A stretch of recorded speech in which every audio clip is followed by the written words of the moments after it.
reaction, no? Okay. Plus, you might be wondering, in this particular reaction, okay, on this side, there is no oxygen. Pero after the reaction, the silver, no, formed a complex with an oxygen. Okay? So, bakit ganun, class? Why? Because the whole reaction is happening inside an aqueous solution or inside a water. Okay? Remember, sa water glass, it has oxygen. No? Ayun. So, we have silver oxide here and zinc metal as products. Okay. Now, the first step is, again, to separate the half reactions. And then step number 2 would balance the elements other than hydrogen and oxygen. Ganun pa rin, pareho lang nung sa acid, pero magkakaiba sila in succeeding steps. Okay? Ayan. Now, class, how many silver do we have in here? On this side. So sabi dito, step number 2 is to balance all the other elements except hydrogen and oxygen. Okay. So you'll have 2 Ag. Okay. And then Ag2. And then you'll have zinc 2 plus. Okay. So yun is step number 2. No? Step number 3 is to balance it with water. Same as acid. Okay.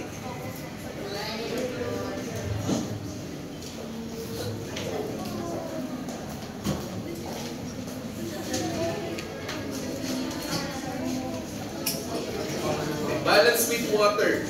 Class, why do we add water? To balance the number of oxygen. Okay?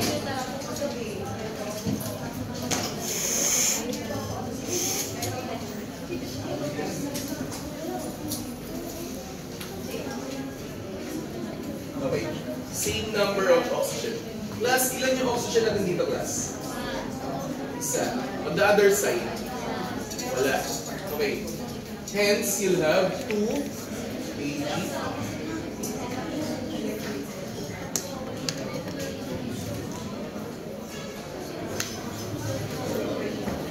And then Zn. Ayan. Class, naglagay tayo ng water, no? Para mag-balance yung oxygen. Okay? And then, step number 4. Okay?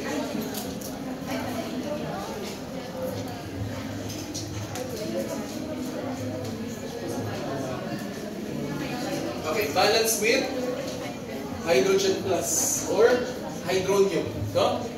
Okay, so plus, tignan nyo mabuti, class. Ilan ang hydrogen dito? Dalawa. On this side? Wala. Okay, so meaning to say you have 2 Ag. Okay, plus H2O. Okay, you have 2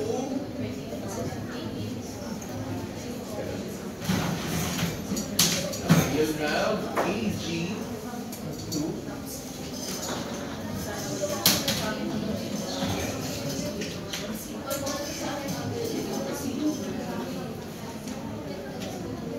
H plus. Okay, nasundan po.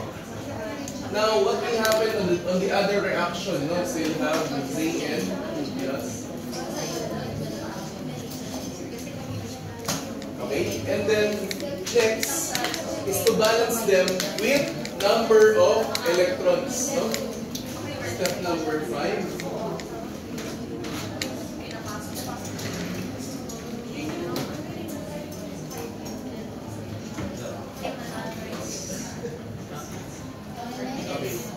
Class, tignan nyo mabuti, class.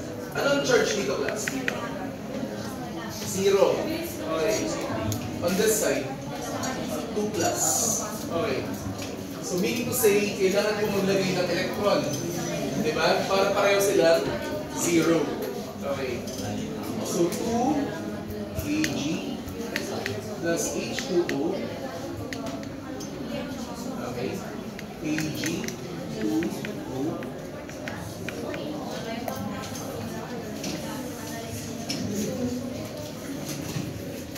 Okay. On this side, anong charge nito class? 0 ito.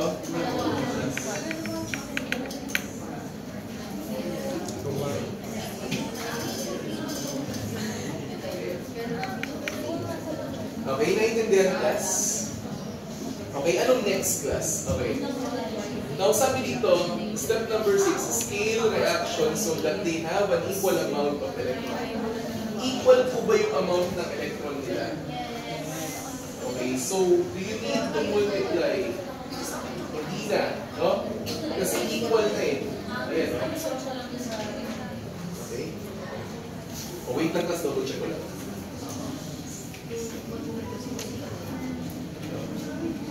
Ayan. Okay na.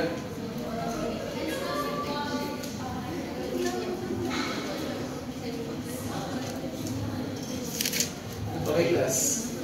Equal yung amount ng electrons nila. So, there's no need for you to multiply any of the two reactions. Kasi, class, 2 electrons and another 2 electrons. Plus, yung isa ay nasa side ng reactant, yung isa ay nasa side ng side ng reactant, yung nasa side ng product. So, you have to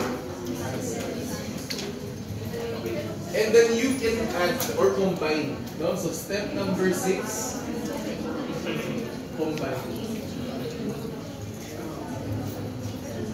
Combine na natin. No? Now, magkakaroon ka ng 2 Ag plus zinc 2 plus okay Ag2O plus H plus okay. Now class ganito, no? Okay. Ang sabi dito class, no? After combining and cancelling, no? We have to add hydroxide, no? For every H plus, dapat po mag-a-add tayo ng hydroxide. Plus, if we add hydroxide on this side, dapat meron din on this side. So, para balanse. No? Okay, ngayon, step number 7.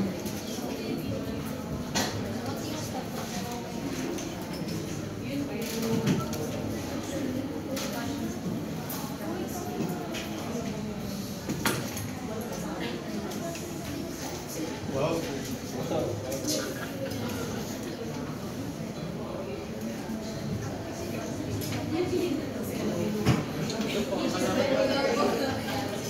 Class, okay. Step 7. Add OH minus for every H plus. Sa buong reaction class, ilan ang H plus? Dalawa. Pag nag-add kayo ng OH minus, both sides. Okay? So, ibig sabihin, dito, no? Talagay ako ng 2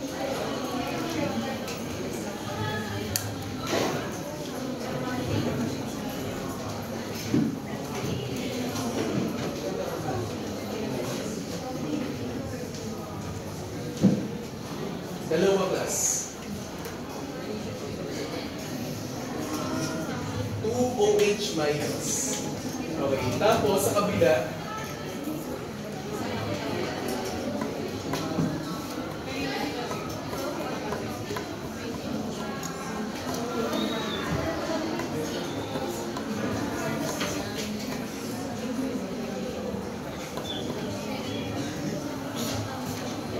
nalagay ko ng class, nilagyan ko class. Okay, nakita nyo? Okay, ito na, class. Now, step number 8, no? Second to the last step.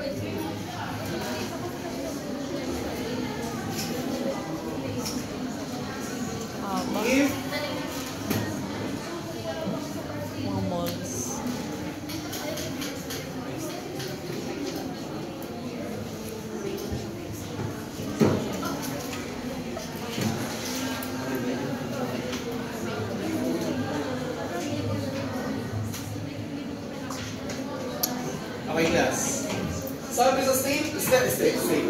Step number 8, okay?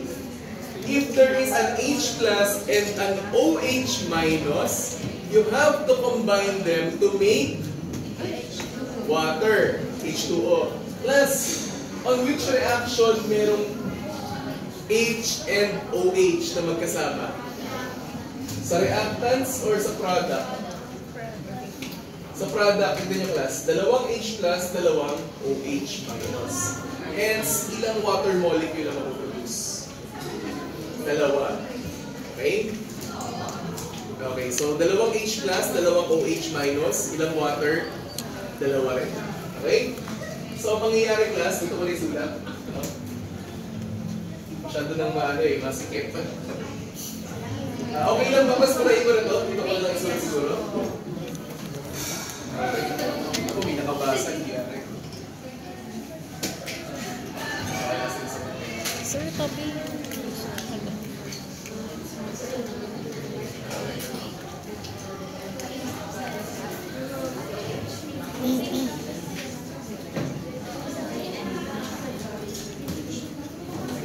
Okay. So, mangyayari class, you have 2 Ag plus H2O plus zinc 2 plus 2OH negative. Anong sunod? Ag2O plus hindi, water siya, water. Ha? Okay. Plus ayun na. Plus, teka lang, bakit nagkaroon ng 2H2O? Ano nangyari sa dalawa? Ito at saka ito, ano nangyari? Nag-combine, okay. Plus, may water molecule dito, may water molecule on the other side. Isa, dalawa. May maiiwan po bang water molecule? Dito. Meron, isa. O, dalawa, binawasan mo lang isa. Okay, so 2 Ag plus Zn 2 plus 2OH 2OH minus you have Ag2O plus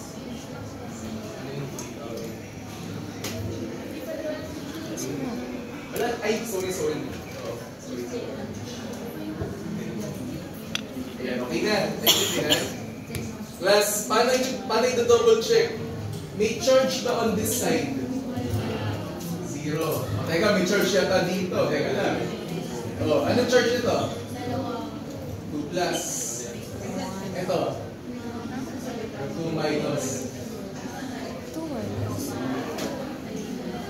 Okay, so dapat, class, yung final answer, pala. bibigyan ko kayo ng tip, class, ha? Sa exam, ang itatanong ko, balance po ba yung charge ng equation or hindi? Okay?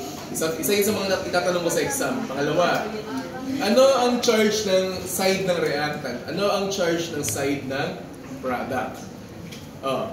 Anong purpose ng paglalagay ng water molecule? Ano yung binabalance ng water molecule sa cells? Number of oxygen. Ano yung binabalance ng H plus sa steps? Number of hydrogen. Tama? If yung reaction number 1 mo, merong 8 electrons, yung reaction number 2 mo, merong 2 electrons, saan mo i-multiply yung 2? Sa 4.